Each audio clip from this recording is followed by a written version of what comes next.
Good evening and welcome to the Cardinals Scoreboard Show. This is Trey Graham with Cardinals head football coach Matt Nally. You're watching the Melissa Cardinals Network and we are broadcasting from the Dugout Sports Grill at the Z-Plex. We are glad you are joining us. Coach Matt Nally, it's getting old. I used to say, how's 5 wins in a row and 6 and 7? How's 8 wins in a row? Winning's fun. Winning's a lot of fun, and I hope that you keep saying each week, 9 wins, 10 wins, 11 wins, 12, 13, 14. So, yes, sir. Winning is fun. So, we're going to talk a lot about your victory over Kaufman later on. We'll talk about the playoffs starting this week. But most people may not know that coaches have to teach, we've already mentioned, they have to be full-time employees of the district. That's a UIL, Texas rule. It's not true in other states.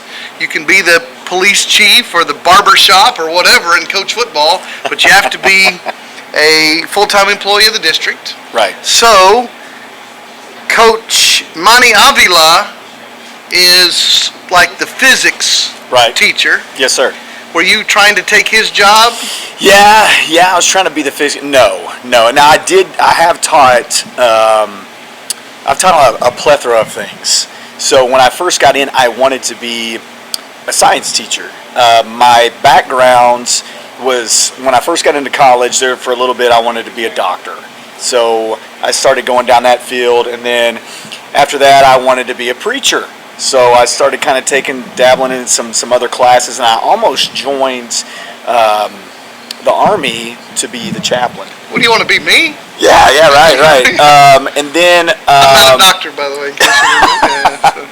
And then, I just felt like, the good Lord above was pushing me into coaching. So I had all these courses, like your anatomy and physiologies and things like that. So kinesiology was the easiest thing to fall into. So when I first started teaching, I taught science. And I enjoyed it immensely. I taught for 3 years science, and then when I left Cayuga, 7th, 8th, and 9th. Okay. And then when I left Cayuga, I went to Frankston. And when I was at Frankston, I taught history. So once again, I enjoyed that, and I've taught history for, probably 2 or 3 years. Texas history? Texas history, yes. And I taught that for 2 or 3 years, and at the same time, I was climbing the ladder quickly, and I didn't really want to, but it just happened that way. So I'd gotten my master's degree and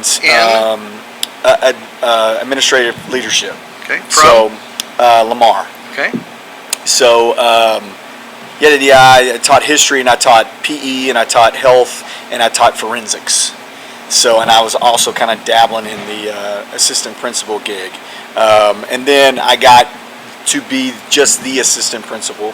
And then when I came here, I taught 4th and 5th grade PE, which was the most enjoyable thing I've done, just because of the fact I had an unbelievable co-teacher in Coach Williams, who is a genius when it comes to that. Because I never, the last time I taught elementary PE, I was a student teacher at Argyle, and I taught, kindergarten through 6th grade PE. And if you ever do student teaching, it is, you walk in and say, hey, I'm a student teacher, I'm here, and the teacher's like, all right, see you, bye. So you're like doing it by yourself. So I didn't have a lot of coaching in my younger days, but like I said, when I got here, and I worked in that arena for 4 years. Lawrence Williams, yes. For 4 years, and then when I became the head football coach, I moved over to the high school, and I am now the truancy director, and I did that same job when I was the assistant principal at Frankston. So I'm the truancy director now, and here at Melissa, and I'm not gonna lie, it's a little bit different, in Frankston. We had kids that would consistently not show up, and Melissa kids normally want to show up to school. So I have a pretty good job. I work with great people. The attendance clerks, Miss Braddock and Miss Torres, are unbelievable. And then I work with Coach Pennington and Miss Needham. in that regard too, in that arena. So it's a lot of fun. It's a lot of fun. So let's hope nobody who's watching will ever have to know how the process works. Right. But it goes in stages. So there's 4 stages. It's T1, T1, T2, T3, and T4. You don't want to be a T4. That's when. Did you hear that? Don't be a T4. Which means T4 you're truant. Okay. T4 you're going to court. Okay. So you have to like go to court. You have to go to school 90% of the time. Okay. And you can only miss a certain amount of days each semester. So when you get to that point, a T1 is you have 3 absences. A T2 you have 5 absences. T3 you have 7, and at T4 you have 9. When you get to 10, you're truant. So each step has a process with it. So each step you get a letter sent home to your parent, and while it's T2 you have to start talking to myself and the counselors and people like that. But T4 you talk to our school resource officer, and then T5 is you really don't want to be there. And we don't. I mean, the state of Texas and Melissa ISD, we don't file on the kid. We file on the parent. So that's the thing that stinks the most. So again, hoping no one gets there, what's the ultimate consequence? You fail the grade?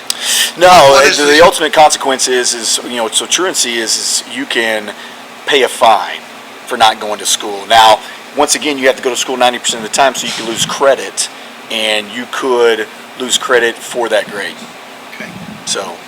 All right. You are watching the Cardinal Scoreboard Show. We're at the Dugout Sports Grill at the Z-Plex, and talk about with the idea of coaches having to be teachers. When you hire coaches, you're looking for a DB's coach, but you're looking for a DB's coach who can teach English. Right. There's a grid you have to kind of match up. Right. Talk about the hiring process. So we have this unbelievable network. It's called the THSCA. It's a website. And Texas High School Coaches Association. Right. And then you post a job on that, and you post what you're looking for. So I'm looking for a DB's coach that coaches English or teaches English. So what I do is I bring in the candidates that their credentials fit what we're looking for, and then I interview them first. And each person that I like, I then send to Mr. Wooten. If Mr. Wooten... Kenneth Wooten, the high school principal. He has his own hiring process, so you have to go through a committee. If Mr. Wooten gives a thumbs up, then I take that person to Coach Stinton, who then gives the athletic director, yes. The final approval. So I try to go through stages, but I try to, I don't want to use the word weed out, but you try to make sure you're getting an unbelievable teacher, an unbelievable coach, or a football coach, but and when it says Stinton comes in, an unbelievable person that's going to make our athletic department better. And they have to also coach other sports, right? Right. So, I mean... so it's a DB's coach who teaches English, but also is the assistant baseball coach. Right. And there's a lot of places like, when I first got into coaching, they would say duties as assigned, or other duties, or whatever the case may be. Well, other duties meant, or duties as assigned meant mowing the grass. Right. Other duties meant, you're going to paint the field. You're going to, hey, you coach football and basketball, but during baseball season, you're going to do the scoreboard, and you're going to do the lines before the game, or whatever the case may be. You're going to help turn the field over, things like that. That is, like I said, it's duties as assigned. So, but yes, you got to make sure that you're getting not just a football coach, but a coach, somebody who can coach, and not just, like I said, not just DBs, but a guy that can coach. Unbelievable, be a coach at DBs, and also be an unbelievable guard coach, or an infield coach, or a throwing coach, or whatever the case may be. And I'm going to assume Melissa is a pretty attractive place. Right. So you're not having to beg people to come. No. You get to kind of pick your choice. Right. So, I'll use Coach Peel as an example. So when we had his position come open and I posted it, he was in California. And he applied. He found this job through a buddy who gave him a Texas high school login, and he found this job through that website. But I mean, this guy's applying from California. You know what I'm saying? So, and then he had coaching, or he coached at USC, and that's the crazy thing about it. The other jobs that I've had, you're not getting quality, not that high quality of candidates. You're getting guys who are just looking for a job for the most part. Now you're going to have some here. Every resume that you come across is a stud. So you really can do your homework and whatnot and try to find that weakness. Whereas other places I've been, you didn't really care about the weakness because you only had 7 people apply. Where here, you're going to have 100 people apply. Is that a real number? It's a real number. If you posted a job for next season, one job, how many applicants? I would have 100. I mean, it would depend. Like if it was a coordinator job, I'd probably have 150 to 200. If it was just a position coach, it would be 100. I mean, from all over the state, I guess. Mm-hmm. Yes, sir. All over the state, and you'd be mind blown just because of the fact I've had people who are at current Division I schools. I've had people, colleges. Yes, sir. And I've had people that have played in the NFL, just getting done with their playing days. But once again, it goes down to, can you teach this course? Right. And can you coach X, Y, and Z? If you can't do those things, we can't hire you. And you have to be certified. So do you say to a guy, I like you a lot, but you don't fit, come back in a couple years? Yeah. I mean, there's some guys that you want to hire really, really bad. But they might not fit Mr. Wooten, or they might not fit Coach Stenton. So, you have to go back to the drawing board. And that person, you just say, hey, man, it just didn't work out, and if we have this position open again, please apply again. So, but I've been fortunate enough, and we've been fortunate enough here to, at least in the football department, find really good people that have fit the job, fit the teaching field, and have fit what we're looking for, and have done a great job. We're going to take a break in just a moment, and when we talk with Coach Nally after a couple more segments, you're going to get to hear his comments about the big victory over Kaufman and the big playoff game this Thursday night against North Dallas. But first, our audience will get to meet Walker Overman, our offensive player of the game, and Aiden Pintor, the special teams player of the game. So I'm going to let you have a moment to brag on those two guys. First, Walker Overman, he's a kid that if we're at war and there's a foxhole, I'm picking him first. He's a kid. He reminds me a lot of myself from high school in the regards of his personality. Nothing really, messes him up or makes him go one way or the other. He's even kill, which I love that about that kid. And he plays the position where you got to be even kill. But when I go to the foxhole, he's the kid that's going to fight. And that's the kid that you look for in any sport, that's going to fight. And he's going to fight to the end, and he's going to do his best. And for a fact that if he's got your back, he is going to do his best to protect you and whatnot. Now, Aiden, I couldn't be more proud of a kid than Aiden. Aiden came out last year, and he sat behind, he was on the JV for a little bit, and he sat behind Luke Hansen, who just did a great job for us, and Damian Wiederman, who was the punter. And when he came out this year, we were like, oh my gosh, because Walker was fixing to be the punter, honestly. We were going to go to a rugby-style punt. Does Walker know that? I don't know, he might now. Okay. But he was going to be our punter. And so when we're sitting there in our coaching meetings in late July, we're like, Aiden can punt. Let's see what Aiden's got. So I've been extremely proud of Aiden. I mean, just because of the fact that we've asked him a lot of him. We asked him to pooch kick deep, punt. He punted left-footed the other night. Kick field goals, kick PATs. We've asked him to do so much. So he even has a pass attempt on the year. Now it was incomplete, but he even has a pass attempt. So super proud of that kid. And just, from last year to this year, he's had so much growth. And it's just, in our profession, that's the greatest part about it, is when you get to see kids grow and have success from growth. So super proud of that kid. You're going to get to meet Walker Overman and Aiden Pintor right after this. As we go to the break, I get the privilege to invite you to join us in our church home, First Melissa. Every Sunday morning, join us in person, 9 a.m. or 10:15 a.m. Online church services every Sunday, 11:30 a.m. If you go to firstmelissa.com, you'll find out more. It might be your church home as well. We'll take a break. You're joining us from the Dugout Sports Grill.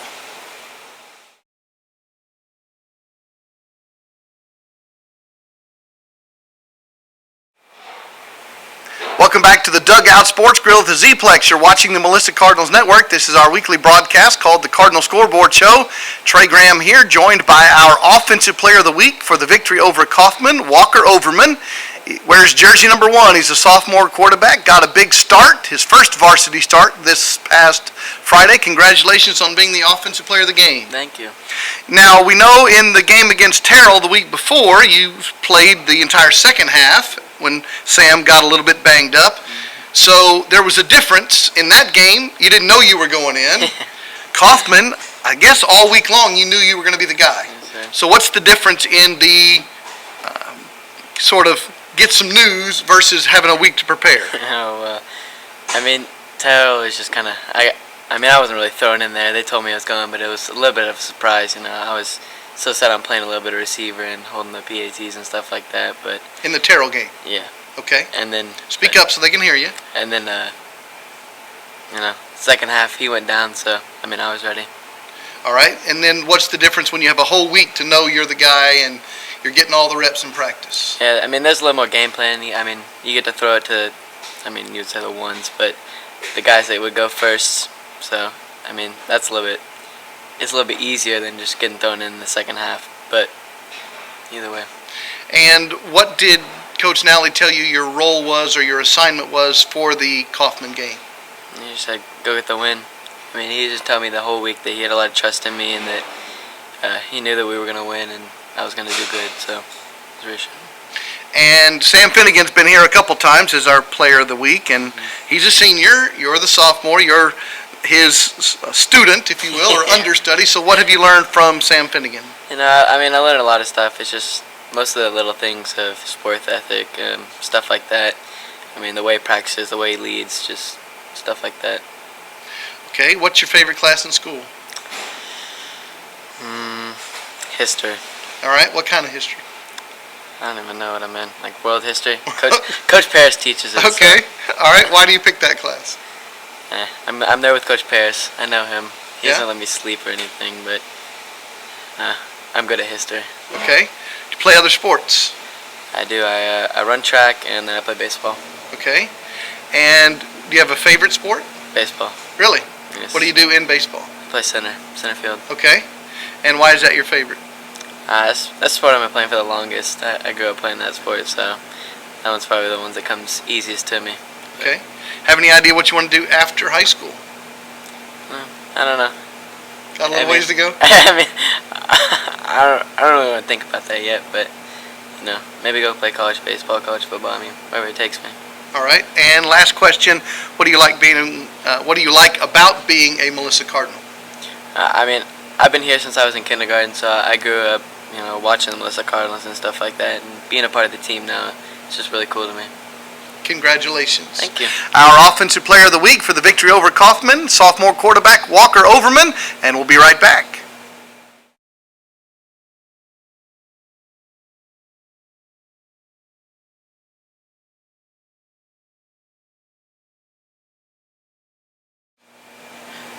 Welcome back to the Dugout Sports Grill. You're watching the Cardinal Scoreboard Show. We're celebrating the victory over Kaufman last Friday in the regular season finale, Melissa's 8th victory in a row.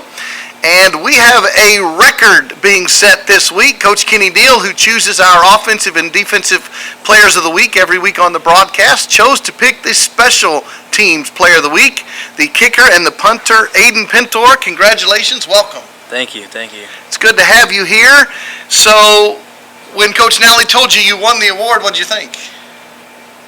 I wasn't really prepared for him telling me that. I was literally just walking in practice, and he just comes up to me and says, "Hey, you're gonna get interviewed after practice after school," and just in shocked. Really? Yes, sir. Well, congratulations. You're a junior. Yes, sir. And Coach Nally bragged on you earlier. You heard that, and really said that they were counting on you. All their kickers had graduated, moved on. They were counting on you. Did you know that was going to be your role before the season?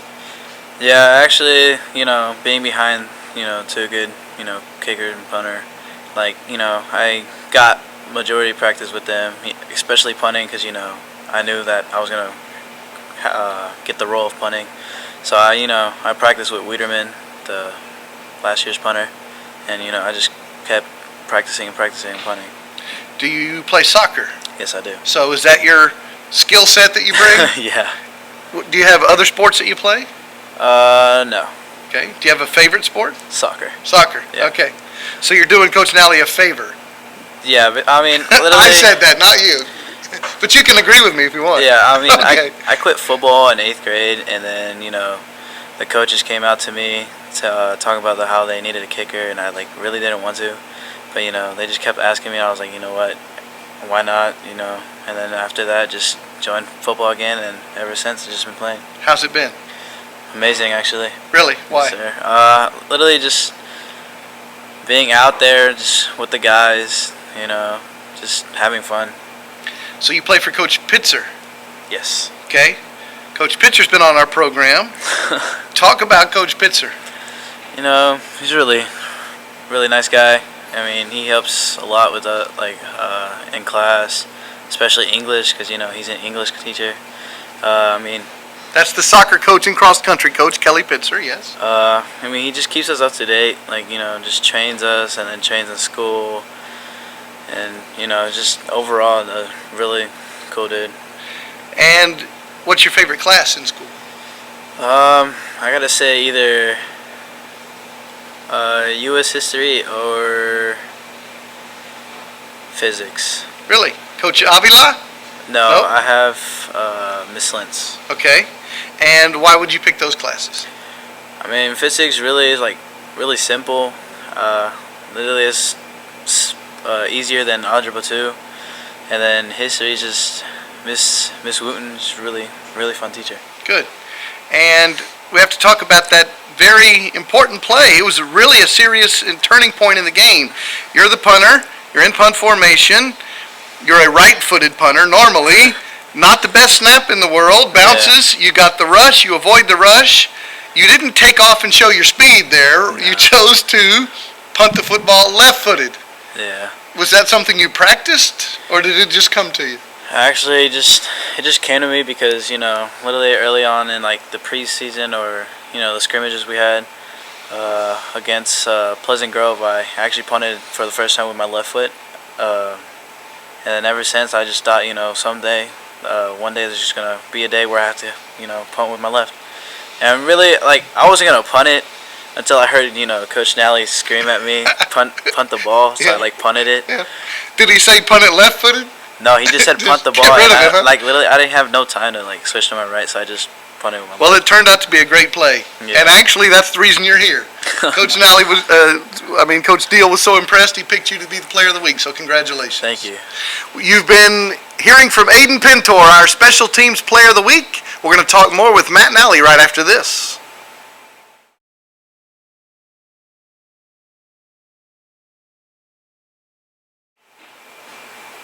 Hi, this is Trey Graham. Welcome back to the Melissa Cardinals Network. You're watching the Cardinal Scoreboard Show. You just met Walker Overman and Aiden Pintor, our players of the week from last week. And we're going to talk some more football. We're going to talk Kaufman and North Dallas. But first, the mighty Cardinal Band. Jerry Wharton making it to state. This is Monday. On Wednesday, they will be in San Antonio for the state band competition. Talk about the mighty Cardinal Band. Oh, yeah, you were a band guy. Yeah. I played the trombone. I really wanted to play the drums really bad. And even as a 40-year-old, my wife doesn't know this, but I'm going to ask for a drum set this year for Christmas. My mom, she still wants me and my older brother and my younger sister to believe in Santa Claus. And Santa Claus is real. But, so she still wants us to, have a Santa gift. So she knows you're a grown man. Right. So she wants us, she always asks for, what do you want? So last year I asked for, I wanted to skydive. And so she got me a skydiving thing. And then this year I don't know. I just want to learn how to play the drums really bad. So, I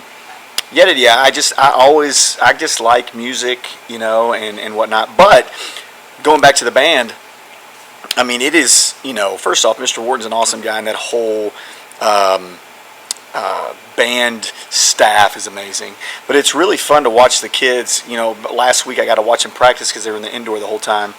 And, you're just amazed. Like, I did, what's it called? It's called, help me out, Aiden. What's military? I did military is what I did in high school. I didn't do the cool designs and things like that. But watching them do that and watch those other bands perform, it's almost like, it's a football team, and they're trying to execute the schemes and whatnot. So it's really neat.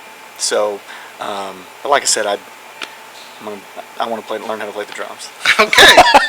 and now we know what you want for Christmas. Very good. Right. All right, now let's talk about the Cardinals cross-country teams. Mm-hmm. We mentioned Coach Kelly Pitzer earlier in the program. He is the coach for the boys cross-country team. Zach Hernandez coaches the girls team. This past Saturday down in Round Rock was the state cross-country meet. We are very proud of both teams.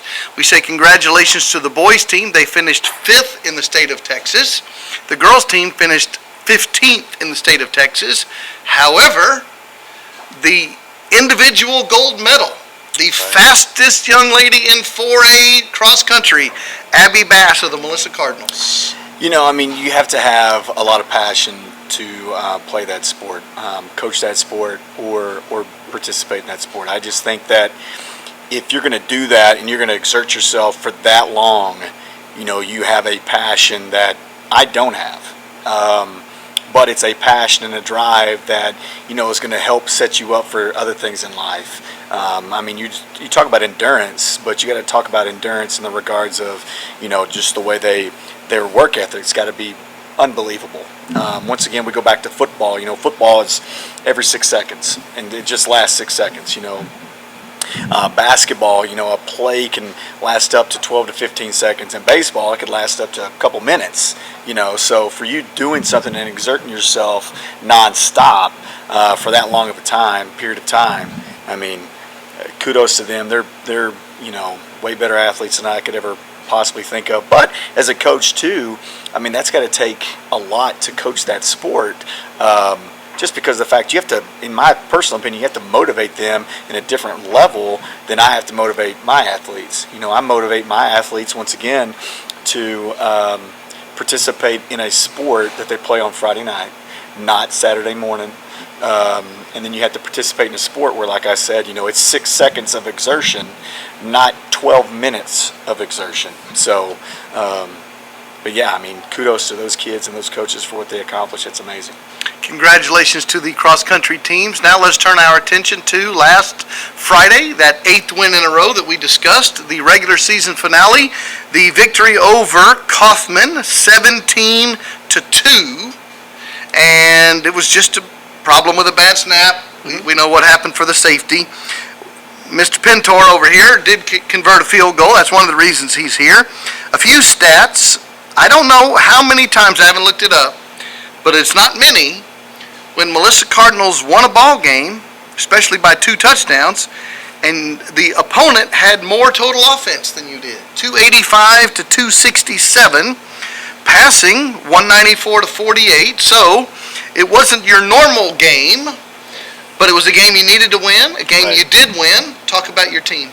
Well, what people are going to start doing to us, and this is the conversation I had with my coaching staff over the weekend, we're so unbelievably good on defense and we're so explosive on offense that people cannot steal possessions from us the conventional way.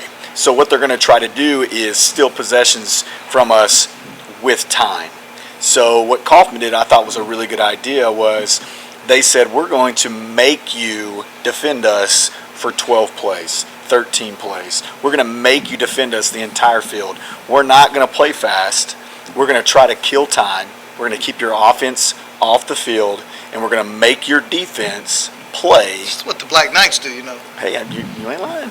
I'm going to make you play and to be penalty-free for as long as possible. And that's just, that's good football. Now, you have to give kudos to our kids. Our kids delivered when they needed to deliver. There's a lot of times in that game where, you could see that momentum was starting to shift our way. Walker scores that first touchdown. We had a couple drops that would have probably converted into touchdowns, but the way that our kids handled that whole process and that whole game in the regards of, yes, they were taking time off the clock and our offense wasn't producing at that point in time. But, man, our defense was just getting after it. Everybody is for everybody. So that is something that was, super important and super big deal for me, just, reflecting on Saturday morning just about what the type of team I have. But, yeah, I think that's a smart thing that Kaufman did. I think that we're going to see it from other teams. Like I said, trying to steal possessions with time. But going back to the game, I couldn't have been more proud of Walker and how he attacked that, how he played. And not just that, the entire offense, I thought, played well. We just were playing such good defense throughout that entire game that I made the decision that I wanted to slow the pace of the game down. If they're going to play that game, I'm going to play that game too. And, you got to score more points. And if I kill the clock, because you're trying to kill the clock, but if I kill the clock too, I'm shortening the game for you as well. So if I'd have let Coach Russell do his thing, the score probably would have been more. But I did not allow that. So, and I honestly, I knew that coming into this next game, there's an opportunity that my team might not get to play that much. So I wanted to make sure that my team got out there and played a lot and conditioned themselves moving forward into the playoffs. We'll talk about what you mean by that in just a minute. But the big question I know Cardinal fans are asking is, how is Sam Finnegan? He's fine. He's fine. He had a concussion. And you have to go through concussion protocol. And he's fine. He went through it. But once again, like we have been saying this all year, Sam is way different from Walker, and Walker's way different from Sam. Sam is that kid that's that pocket kid. He's got extremely strong arm, extremely accurate, whereas Walker's a kid that can change the scoreboard with his arm or his legs. So you have to change the offensive scheme, whoever's in the game, but both very dynamic in the scheme that they work with. So let's talk about the playoff game this Thursday night. The Cardinals did finish the regular season 8-2, third ever district championship, 2011, 2017, 2021. So remember how the brackets work. The 4 teams from each district make the playoffs, and then the way the brackets are lined up, number 1 in this district plays number 4 in that district, and then 2 plays 3. So District 7, you're the district champs, you're the number 1 seed, play the number 4 seed out of District 8. That is the North Dallas Bulldogs. They finished 3-6 in the regular season.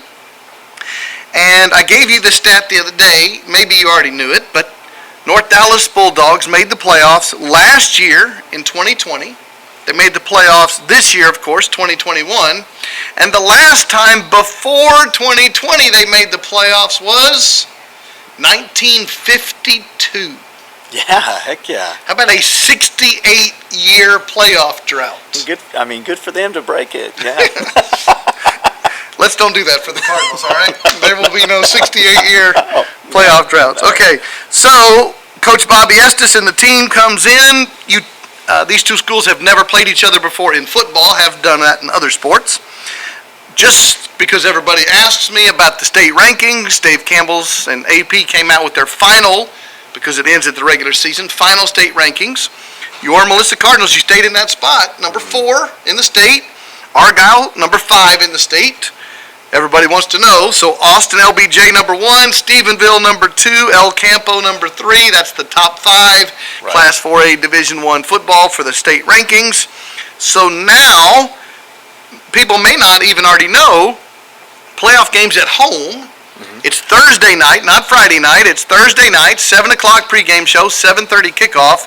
But it's unusual to get a home playoff game. Right. How did that come to pass? Well, I can't lie, especially to a preacher. So I would give you the political answer, but I'm not. I had a playoff place set up A neutral site. A neutral site, and I thought that I was going to play Roosevelt.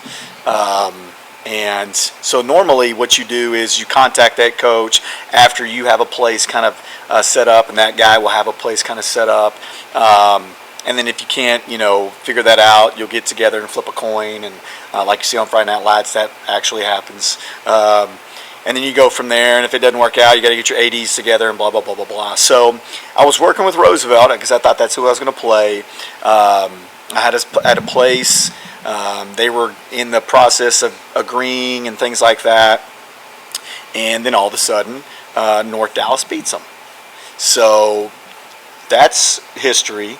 So I had called the North Dallas coach, and he had called me back on a Saturday and said, "Coach, I'll come to your place.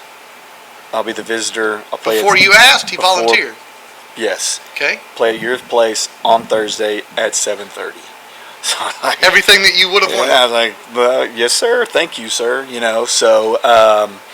But that's how that worked out. I've never had that situation before. I doubt I'll ever have that situation again. But that's exactly how that situation went down. Well, it worked out well for the Cardinal fans. Right. Of course, having a home game. The responsibilities then fall on you, as we've taught the audience before, about getting officials. Right. And, of course, the Cardinals staff has to work, the ticket takers and security and all those things. And also, you chose to play on Thursday night, not normally Friday night. And I know the reason. Tell everybody the reason. The reason being is you try to play on a Thursday night, especially in this first round. So if you win the first round, you can go watch your second round opponent. And normally, you're playing a team that you think that you can win, that you can beat. And you don't need an extra day of prep or anything like that. You feel like, hey, let's just go play and see what happens and move forward. But the thinking behind it is so you can go watch your next opponent on Friday. Our opponent for round 2 is not playing on Friday. They're playing on Thursday as well. So we'll probably end up going watching the team that will play in the third round. We've talked a lot about bracketology. If you haven't seen the brackets, we've posted them on the Melissa Cardinals Network Facebook page. And so you can go ahead and play the game with us. Who might the Cardinals play in the second round? Who might they play in the third round? We'll keep doing that for you during the broadcast, but you can play along at home if you'd like to do that. So as we get close to the end of the program, talk about North Dallas Bulldogs. What will the Cardinal fans see on Thursday? They're a spread team, and they try to be a power spread team. So they're going to come out in what we call 20 personnel or 30 personnel. So that's 2 tight ends, 2 running backs, things like that. They're going to come out in a lot of things that they're going to try to run the football.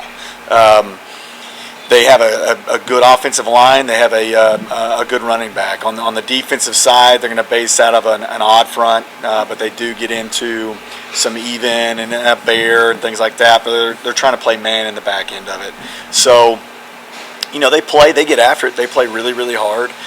They do a really good job with that coaching staff. Does a really good job of getting those kids ready and playing tough. So we're going to have to bring a sack lunch and be ready to play, and because if not, it could be a ball game. We do invite you to join us on the broadcast, 7 o'clock pregame show, 7:30 kickoff at Melissa Cardinal Stadium Thursday night. Of course, if you are in town, you can join us in the stadium, but we will have the broadcast available for you. We want to thank Walker Overman and Aiden Pintor for being with us. We want to say thank you to the Dugout Sports Grill, Mike Dembski, the general manager, for hosting us. We invite you to our church home. Go to firstmelissa.com to find out more. And for Coach Matt Nally, this is Trey Graham saying good night from the Z-Plex.